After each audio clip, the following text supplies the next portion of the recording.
વિદ્યાર્થી મિત્રો, ધોરણ 11 સાયન્સ એનો વિષય રસાયણશાસ્ત્ર યાની કે કેમિસ્ટ્રી, પ્રકરણ પહેલું, અને એની અંદર અગત્યનો છે અણુભાર. કારણ કે રસાયણશાસ્ત્રમાં રસાયણ જ આવે. રસાયણનો બીજો અર્થ થાય સંયોજનો. અને સંયોજનો શેના બનેલા હોય તો કે એના નાનામાં નાનો ભાગ અણુઓના બનેલા હોય. એટલે રસાયણશાસ્ત્રનો અભ્યાસ કરવો હોય તો કેટલાક પાયાના ખ્યાલો, બીજ, એ તમારે જાણી લેવા જોઈએ. વિષય બહુ સરળ છે, પણ પાયાના ખ્યાલો જો મજબૂત હશે તો તમને આ વિષયમાં ક્યારેય કોઈ તકલીફ નહીં પડે. એટલે આપણે પાયાના એક એક ખ્યાલો રોજ એક એક દિવસ સુધી આપણે અભ્યાસ કરીશું. તો આજે સૌથી પહેલું લઈશું અણુભાર. કારણ કે રસાયણશાસ્ત્રમાં રસાયણ જ આવે. રસાયણ એટલે સંયોજનો આવે. સંયોજનોની બીજી પરિભાષામાં પદાર્થો કહેવામાં આવે. પદાર્થો પણ આવે. અને એ પદાર્થો કે સંયોજન શેના બનેલા હોય તો અણુઓના બનેલા હોય. તો અણુઓના કેટલાક ગુણધર્મ વિશિષ્ટ પૈકીનો પહેલો વિશિષ્ટ ગુણધર્મ છે અણુભાર. તો આપણે અણુભાર વિશે આપણને ખ્યાલ હોવો જોઈએ. તો અણુભાર એટલે શું? કે કોઈ પણ અણુ કે સંયોજનમાં રહેલા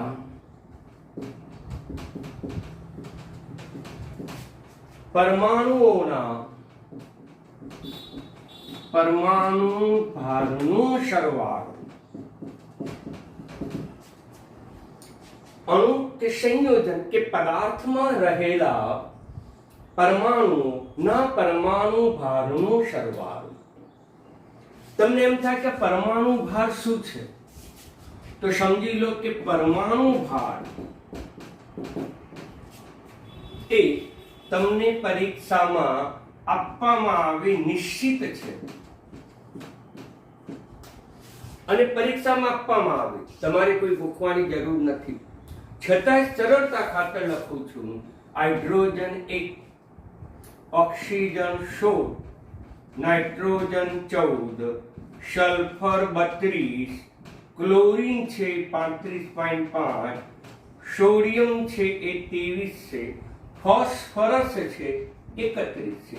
આવા કાર્બન છે બીજા લઈએ તો શું કાર્બન તો કે 12. આવા તત્વોના પરમાણુ ભાર નિશ્ચિત છે.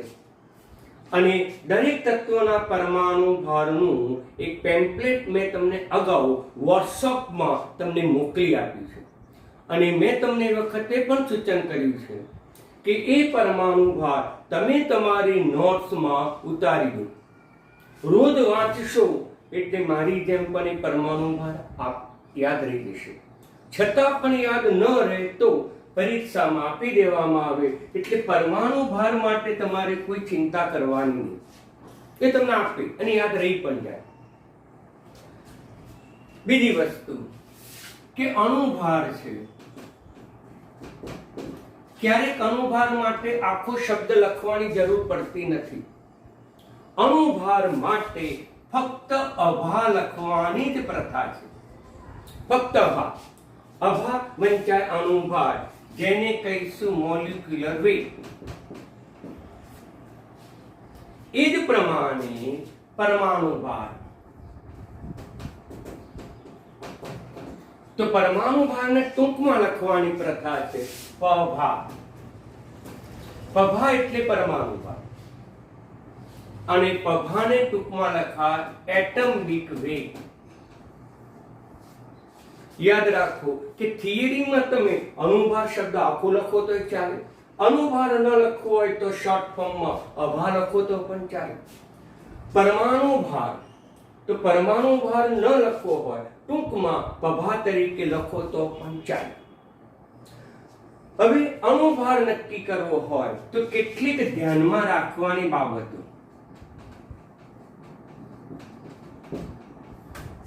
ધ્યાનમાં રાખો પહેલી વસ્તુ ધ્યાનમાં રાખો કે તેમાં રહેલા પરમાણુ નક્કી કરો. પરમાણુ નક્કી કરવા. બીજું, પરમાણુ સંખ્યા નક્કી કરવી.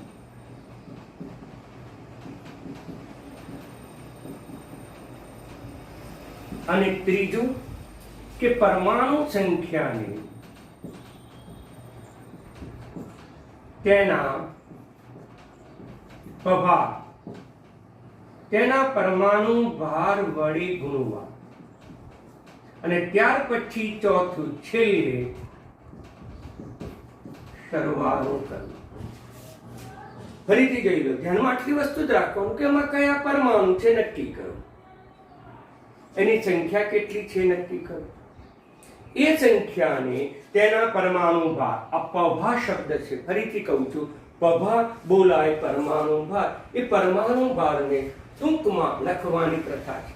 તો પરમાણુ ભાર વડે ગુણવા અને છેલ્લે સરવાળો કરો. મિત્રો, બિલકુલ સહેલું છે, કે અઘરું છે જ. સમજાવું. દાખલા તરીકે ઉદાહરણ લો.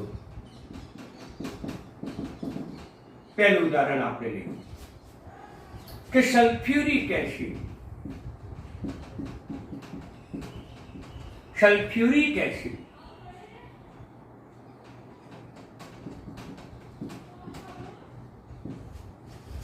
એનું અણુસૂત્ર H2SO4, એનું અણુસૂત્ર. H2SO4 નું અભાવ, અભાવ એટલે શું? તો કે અણુભાર. શોર્ટમાં લખવાની પ્રથા છે. તો H2SO4 નો અણુભાર નક્કી કરો. તો પહેલું શું નક્કી કરવાનું? પરમાણુ નક્કી કરો. કયા કયા પરમાણુ છે? તો કે હાઇડ્રોજન પરમાણુ છે. પછી આગળ વધો તો કે સલ્ફર પરમાણુ છે. આગળ વધો તો કે ઓક્સિજન પરમાણુ છે. હવે એની સંખ્યા નક્કી કરો. તો આની સંખ્યા કેટલી છે? તો કે 2. તો આની સંખ્યા છે 2, સલ્ફરની સંખ્યા છે તો કે 1 અને ઓક્સિજનની સંખ્યા છે તો કે 4. એ પરમાણુ સંખ્યાને પરમાણુ ભાર વડે ગુણવાનું, એટલે 2 ગુણ્યા હાઇડ્રોજનનો પ્રભાવ. યાદ રાખો, પ્રભાવ એટલે પરમાણુ ભાર, એટલે 2 ગુણાકારમાં હાઇડ્રોજનનો પ્રભાવ. તત્વ હાઇડ્રોજન છે, એની સંખ્યા 2 છે અને એના પરમાણુ ભાર વડે ગુણવાનું, વત્તા 1 ગુણ્યા સલ્ફરનો પ્રભાવ, વત્તા 4 ગુણ્યા ઓક્સિજનનો પ્રભાવ. આપણને ખબર છે કે હાઇડ્રોજનનો પ્રભાવ કેટલો? તો કે 1. હાઇડ્રોજનનો પરમાણુ ભાર 1 છે. સલ્ફરનો પરમાણુ ભાર કેટલો? તો સલ્ફરનો છે 32. ઓક્સિજન છે, ઓક્સિજનનો પરમાણુ ભાર કેટલો? તો ઓક્સિજનનો પરમાણુ ભાર 100, જે મેં તમને અગાઉ ટેમ્પલેટમાં બધાના પરમાણુ ભાર લખીને આપ્યા છે. 4 ગુણ્યા 100, 2 કા 2, 32, 16 ચોકુ 64 ઇઝ ઇક્વલ ટુ તમારે થશે 98 ગ્રામ પ્રતિ મોલ. આમ એનો પરમાણુ ભાર 98 ગ્રામ થશે. મોલ એ જથ્થો બતાવે. મોલ વિશે પછી આવતીકાલે ચર્ચા કરીશ, એ પણ અગત્યનો ટોપિક છે, પણ હાલ પૂરતું એનું એકમ યાદ રાખો, ગ્રામ પ્રતિ મોલ. તો આમ અણુભાર એટલે શું?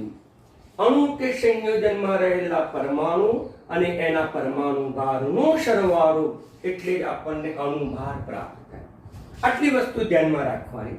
ફરીથી બીજું એક ઉદાહરણ લઈએ. ઉદાહરણ નંબર 2.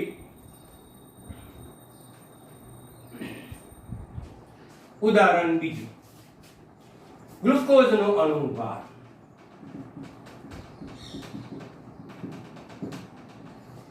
ગ્લુકોઝનો અણુભાર, ગ્લુકોઝ તેનું અણુસૂત્ર થશે 6H12O6. આ છે ગ્લુકોઝનું અણુસૂત્ર. તો પછી એનો અણુભાર કેટલો? તો આટલું વસ્તુ ધ્યાનમાં રાખવું. પહેલો પરમાણુ નક્કી કરો તો કે કાર્બન છે, બીજો હાઇડ્રોજન છે, ઓક્સિજન. સંખ્યા નક્કી કરીશું તો કે 6 છે, હાઇડ્રોજનના 12 છે અને ઓક્સિજનના 6. તો હવે પરમાણુ સંખ્યાને તેના પરમાણુ ભાર વડે ભાગવા, એટલે કે 6 ગુણાકારમાં કાર્બનનો પ્રભાવ વત્તા 12 ગુણાકારમાં કોણ આવશે પરમાણુ ભાર, તો કે હાઇડ્રોજનનો 12 ગુણ્યા હાઇડ્રોજનનો પ્રભાવ વત્તા હવે કોણ આવશે ઓક્સિજનનો, તો 6 ગુણ્યા ઓક્સિજનનો પ્રભાવ. આ પ્રભાવ તમને પરમાણુ ભાર આપી જ દે પરીક્ષામાં, છતાં પણ તમને રોજ તમે તૈયાર કરો તો તમને આવડે. તો કે કાર્બનનો પરમાણુ ભાર 12 છે,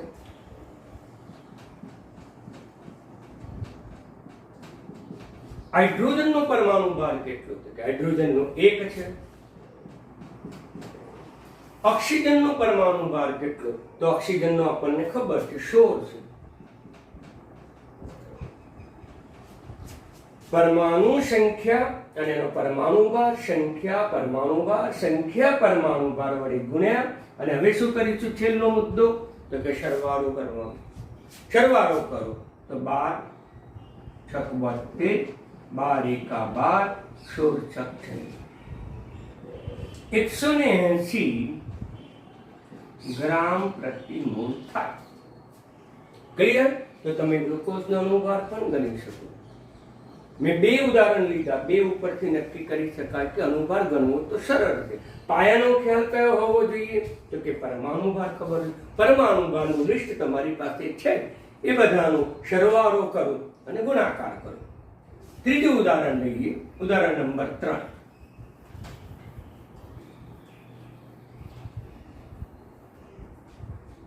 ઓક્ઝેલિક એસિડ, ઓક્ઝેલિક એસિડ યાદ રાખો. ઓક્ઝેલિક એસિડનું અણુ સૂત્ર તમને આપી દેવામાં આવે H2C2O4. હવે એની આગળ હું 2H2O લખું છું. આ 2H2O નો અર્થ બરાબર સમજી લો. તો સંયોજનો 2 પ્રકારના હોય, બરાબર ધ્યાન આપો.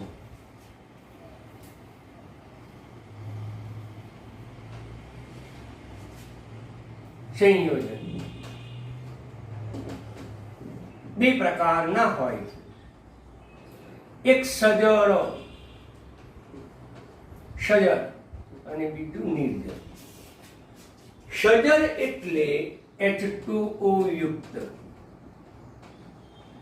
કે જે સંયોજનમાં પાણી હોય, H2O હોય, સ્ફટિક જળ હોય. સ્ફટિક જળ, પાણી હોય એટલે સ્ફટિક જળ કહેવાય. સ્ફટિક ઘન પદાર્થ છે, પણ એમાં શું આવેલું છે જળ. જળ એટલે પાણી, એટલે આ જે પદાર્થ છે એને સ્ફટિક જળ તરીકે પણ ઓળખી શકાય. એને કહીશું સ્ફટિક. સમજી લો, પાણી આવે તેને સજળ પદાર્થ તરીકે ઓળખીશું, પાણી ન આવે તેને નિર્જીવ તરીકે ઓળખીશું. દાખલા તરીકે હું H2C2O4 ખાલી લખું અને પાણી ન લખું, તે કેવો પદાર્થ બની ગયો? નિર્જળ પદાર્થ બની ગયો. બંનેનો અણુભાર અલગ હોય. ફરીથી સ્પષ્ટતા કરીએ. કોપર સલ્ફેટ અને બીજું સૂત્ર લખું છું કોપર સલ્ફેટ 7H2. બંને પદાર્થ સંયોજન તો એક જ છે, પણ આ પદાર્થમાં પાણી નથી, એટલે પાણી ન હોવાથી તે નિર્જળ કહેવામાં આવે. જ્યારે આ પદાર્થમાં પાણીના અણુઓ છે અને જે અણુઓને સ્ફટિક જળ તરીકે ઓળખવામાં આવે અને એને કહેવાય સજળ. તો એને કહેવાય સજળ. ટીન ક્લોરાઇડ અથવા તો ફેરિક ક્લોરાઇડ લઈએ, FeCl3. પાણીનો અણુ નથી માટે નિર્જળ છે. FeCl3 ઠીક છે, એ અણુ છે પણ એમાં પાણીના અણુ છે, એ સજળ છે. નિર્જીવ છે કે સજળ એ તમારે નક્કી કરવાનું નથી. એ રકમમાં, પદ્ધતિમાં, દાખલામાં કે થિયરીમાં લખેલું છે, પણ તમારે અર્થઘટન કરવું પડે કે જો આ પદાર્થ હોય તે બધા નિર્જર બનશે, જો પાણી હોય તે બધા બની જાય સજર. સજર હોય કે નિર્જર હોય એની સાથે અનુભાર ગણવાની પદ્ધતિમાં કોઈ ફેરફાર થતો જ નથી. ટૂંકમાં આમાં રહેલા પરમાણુના પરમાણુ ભારનો સરવાળો, આમાં રહેલા પણ પરમાણુના પરમાણુ ભારનો સરવાળો. અણુભાર ગણીએ ત્યારે પાણીના અણુને ધ્યાનમાં રાખવાનો, સજરનો અણુભાર ગણો ત્યારે પાણીના અણુને ધ્યાનમાં રાખવાનો. તો જે સંયોજનના સૂત્રમાં H2O આવે તો સજર કહેવાય, H2 ન હોય તો નિર્જર કહેવાય. દાખલા તરીકે મેં તમને આ બે લીધા, છતાં પણ ઘણા બધા ઉદાહરણ લઈ શકાય. કોપર સલ્ફેટ લીધું, C6H12O6 આવું લખું તો તમે કહેશો એ નિર્જર, કારણ કે પાણીનું અણુ નથી, માટે નિર્જર. H2SO4 6H2O આવું લખું તો તરત જ તમે કહેશો તો તે સજર. માટે સજર કે નિર્જર નક્કી કરવું સરળ. પાણીનો અણુ લખેલો હોય, સૂત્ર લખેલું હોય તો બની જાય સજર, પાણી ન લખેલો હોય તો બની જાય નિર્જર. એટલે પદાર્થ બે પ્રકારના છે, સજર પણ છે અને નિર્જર પણ છે. તો આ પદાર્થ થઈ ગયો સજર. H2C2O4 તો આ પદાર્થ થઈ ગયો તો કે નિર્જર થઈ ગયો. આ બંનેનો અણુભાર સમાન નહીં હોય, કારણ કે સજરમાં પાણીનો અણુ છે એટલે એનો જથ્થો ઉમેરાશે, નિર્જરમાં પાણી નથી એટલે જથ્થો ઉમેરાશે નહીં. ઉદાહરણ તરીકે સરવાળો કરીએ. ઉદાહરણ તરીકે બંનેનો અણુભાર ગણીએ. દાખલા તરીકે અણુભાર ગણીએ. સૌપ્રથમ તો અણુભાર એટલે શું? અણુમાં સંયોજનમાં રહેલા પરમાણુઓના પરમાણુ ભારનો સરવાળો. અને એના માટે ધ્યાનમાં આટલા મુદ્દા રાખવા. પરમાણુ નક્કી કરો તો કે હાઇડ્રોજન છે, સંખ્યા નક્કી કરો તો કે 2 છે, એટલે 2 ગુણાકારમાં હાઇડ્રોજનનો પ્રભાવ. પછી આવશે 2 ગુણ્યા કાર્બનનો પ્રભાવ વત્તા, પછી આવશે 4 ગુણ્યા ઓક્સિજનનો પ્રભાવ. તો પછી હવે પરમાણુ સંખ્યા નક્કી કરી અને પરમાણુ ભાર સાથેનો ગુણાકાર. હાઇડ્રોજનનો પરમાણુ ભાર 1 છે, કાર્બનનો પરમાણુ ભાર 4, કેટલો છે? 12 છે. ઓક્સિજનનો પરમાણુ ભાર 16 છે, 2 24 16 ચોકું 64, એટલે બની જશે 90 ગ્રામ પ્રતિ મોલ. આ એનો એકમ. આ ઓક્ઝેલિક એસિડ છે પણ કેવો છે? નિર્જર. એનો આપણે અનુભાર. આ પણ ઓક્ઝેલિક એસિડ જ છે પણ કેવો છે? સ્ફટિક જળ ધરાવે છે એટલે થઈ ગયો સજર. Clear concept? સજર એટલે પાણીનો અણુ લખેલો હોય તો સજર, ન લખેલો હોય તો નિર્જર. એમાં આપણે ખાલી એટલું જ ધ્યાનમાં રાખવાનું, અણુભાર ગણવાની પદ્ધતિ બદલાતી નથી, પણ આમાં આ H2O ઉમેરાતા નથી, જ્યારે આમાં H2O ઉમેરાશે. ધ્યાન આપો. તો પછી અહીંયા સૌપ્રથમ પરમાણુ નક્કી કરવાનો. હાઇડ્રોજન 2 પણ છે, અહીંયા પણ હાઇડ્રોજન છે. તો અહીંયા કેટલા હાઇડ્રોજન થયા? 2 ને 2 4 થયા. 4 હાઇડ્રોજન ગણવાના. એક H2O માં 2 છે, જુઓ, એક H2O. તો પછી આમાં કેટલા થયા હાઇડ્રોજન? 4 થયા. આ H2O લખું તો હાઇડ્રોજન કેટલા? તો હાઇડ્રોજન 2. પરંતુ 3 લખું તો હાઇડ્રોજન કેટલા? તો હાઇડ્રોજન 6. આમાં ઓક્સિજન કેટલા? તો કે 1. આમાં ઓક્સિજન કેટલા? તો કે 3.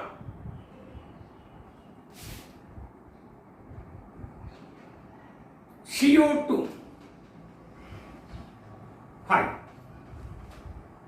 તો આ પદાર્થમાં કાર્બન સંખ્યા કેટલી?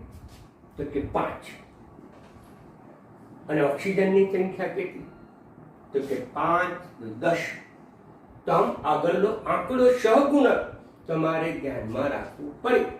તો અહીંયા એ જ રીતે ધ્યાનમાં રાખો. ફરીથી જુઓ, આ સંયોજન પાણી છે, એમાં હાઇડ્રોજન 2 છે.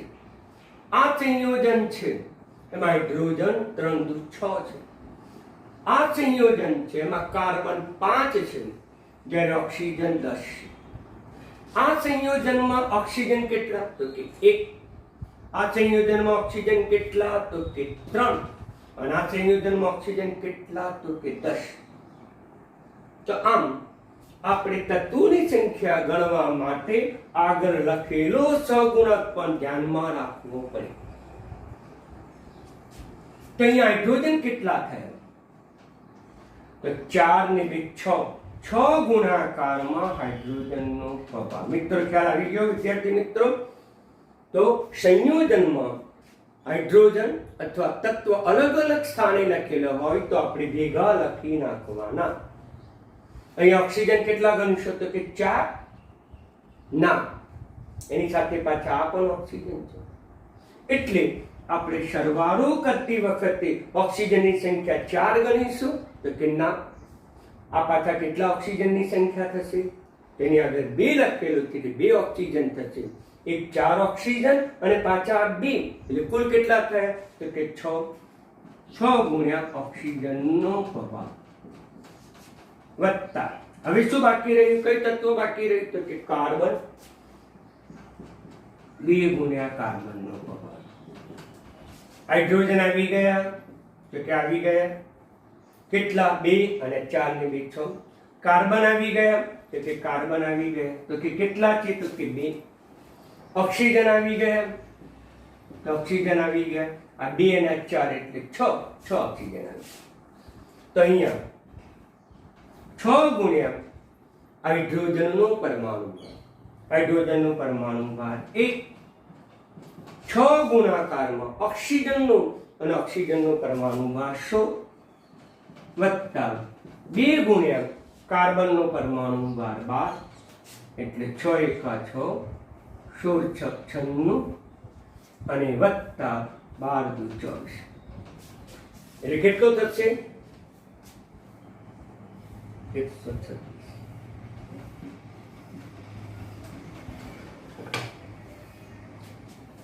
વિદ્યાર્થી મિત્રો સમજી લો બરાબર.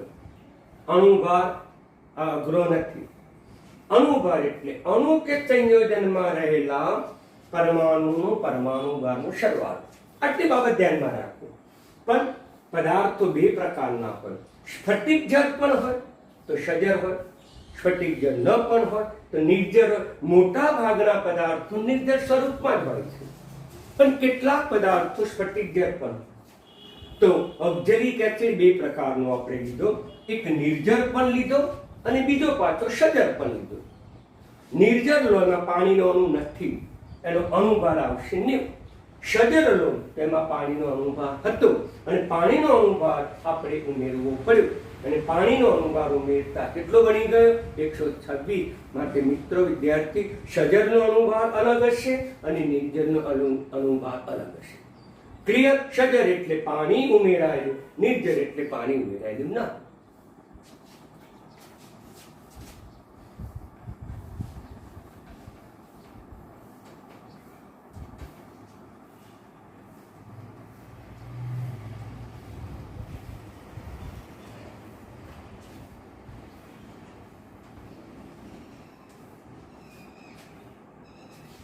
લઈએ ફેરિક ક્લોરાઇડ. ફેરિક ક્લોરાઇડ પણ 2 પ્રકારમાં હોઈ શકે. એક FeCl2, યાની FeCl તો આપણે ફેરિકની જગ્યાએ ફેરસ લઈએ, ફેરસ ક્લોરાઇડ. FeCl2 6H2 અને બીજું FeCl2. મિત્રો ખબર પડી ગઈ? આ કેવો કહીશું? તો કે સજરો, સજર. અને આ કેવું ગણીશું? તો કે નિર્જર. ક્લિયર? બંનેનો અણુભાર સરખો નહીં હોય. આનો અણુભાર નક્કી કરવો હોય તો એક ગુણાકારમાં Fe નો પ્રભાવ, એક ગુણાકારમાં Fe નો પ્રભાવ, બે ગુણાકારમાં ક્લોરીન નો પ્રભાવ. Fe નો પરમાણુ ભાર ખબર છે કે 56. તમને મેં અગાઉ પેમ્પલેટમાં આપી દીધું છે, 3-4 દાડા પહેલા મેં મોકલાવેલું છે. 2 ગુણ્યા ક્લોરીન એટલે 35.5 એટલે 56 વત્તા 71, 5 દુ 70 ને 71 એટલે 7 ને 1 અને 6 ને 1 7. આટલા ગ્રામ પ્રતિ મોલ થાય. પરમાણુઓના પરમાણુ ભારનો સરવાળો એટલે અણુભાર. આનો જવાબ આના જેટલો નહીં આવે તો અણુ આપણે ગણીશું 1 ગુણ્યા Fe નો પ્રભાવ. હવે પ્રભાવ શબ્દ ન લખો તો ચાલે, સરળતા ખાતર. 2 ગુણાકારમાં ક્લોરીન નો પ્રભાવ. હવે હાઇડ્રોજન છે પણ કેટલા છે? 2. 12 ગુણાકારમાં હાઇડ્રોજન વત્તા ઓક્સિજન 1 છે, ના આગળ 6 લખેલા છે એટલે 6 ગુણાકારમાં ઓક્સિજન નો પ્રભાવ. 1 Fe નો છે 56, 2 ક્લોરીન નો છે 35.5, હાઇડ્રોજન નો છે 1 અને ઓક્સિજન નો છે 16. આનો તમે સરવાળો કરો એ તમને આવડે, અને સરવાળો કરો એટલે તમને આ સજર પદાર્થનો અણુભાર નક્કી કરી શકાય. આમ નિર્જીવ પદાર્થ કે સજર પદાર્થ કે નિર્જર પદાર્થ બંનેનો અણુભાર ગણી શકાય. તો આજે મેં તમને અણુભાર ગણવાની પદ્ધતિ સમજાવી, ઝડપથી રિવિઝન કરી દીધું. અણુભાર એટલે શું? અણુ કે સંયોજનમાં રહેલા પરમાણુઓના પરમાણુ ભારનો સરવાળો. અણુભારને ટૂંકમાં લખાય અભાવ, મેં લખ્યું છે. પરમાણુ ભારને ટૂંકમાં લખાય પભા. આ લખવાની પ્રથા છે, ઇન્ટરનેશનલ બુકમાં લખેલું જ છે બધું, અભા ને પભા. અભા એટલે અણુભાર ને પભા એટલે પરમાણુ ભાર. આટલી બાબત ધ્યાનમાં રાખવાની. પરમાણુ ભાર નક્કી કરવો, એની સંખ્યાને પરમાણુ ભાર વડે ગુણવા, પછી સરવાળો કરવો. મિત્રો, પરમાણુ ભાર તો તમને આપી દેવામાં આવે જ પરીક્ષામાં, પરંતુ આપણે અભ્યાસ કરતા જઈશું તેમ દરેકના પરમાણુ ભાર મારી જેમ પણ તમને સરળતાથી યાદ રહેશે. પણ જ્યારે અણુભાર આપણે ગણવાનો છે ત્યારે શરૂઆતમાં આપણે અણુભાર ગણવાની માહિતી આપણી નોટમાં લખેલી હોવી જોઈએ, તો સરળતાથી ગણી શકાય. તો અહીંયા અણુભાર ગણવામાં આટલી વસ્તુ ધ્યાનમાં રાખો. બીજું, સજરપણ આપણું નિર્જરપણ. કેટલાક સંયોજનમાં પાણી લખેલું હોય તો સજર સમજવાનું, એનો સરવાળો અણુભારમાં ઉમેરી દેવાનો. અને પાણી ન લખ્યું તો નિર્જીવ સમજવાનું, અને નિર્જર સમજવાનું તો નિર્જર છે તો એ રીતે અણુભાર ગણ. આમાં પાણીના અણુઓ ધ્યાનમાં નહીં રાખવાના, આમાં પાણીના અણુઓ ધ્યાનમાં રાખવાના. ક્લિયર? છતાં પણ જો તમને હજુ સમજણ ન પડે તો હજુ એક તમને અણુભાર ગણવાની પદ્ધતિ લેખિતમાં એક પેમ્પલેટ સ્વરૂપમાં તમને મોકલાવું છું.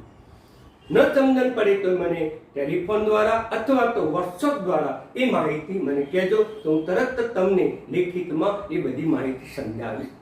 ઓકે, ધન્યવાદ.